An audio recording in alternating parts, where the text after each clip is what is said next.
শুধু শুক্রবারে 2 রাকাত জুমার নামাজ পড়ে সালাম ফিরাইয়া বাইর হইয়া যে যান, আর যে 1 সপ্তাহ আসেন না আপনি নাফরমান।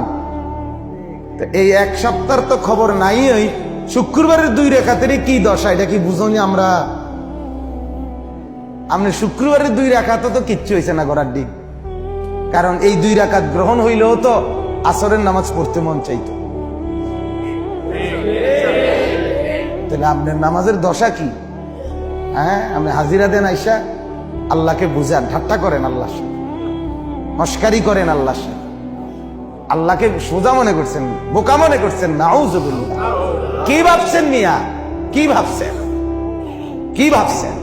একটা বিল্ডিং এর ঘরে থাকেন, কয়টা টাকা রোজগার করেন, আর এই ফাঙ্গাস তেলাপিয়া ফার্মের মুরকার কক মুরকা দিয়ে ভাত খান, ধন্যপাতা, কাঁচামরিচ, টমাটো, আলুর ভর্তা, এটা দিয়ে নিজেকে খুব বুদ্ধিমান মনে করছেন না? খুব সুখের জিন্দেগি মনে করছেন। বোকার মধ্যে আছেন, বোকার মধ্যে। নাফরমান বোকা থাকে, নাফরমান বেকুব থাকে, নাফরমান অজ্ঞ থাকে, নাফরমান মূর্খ থাকে।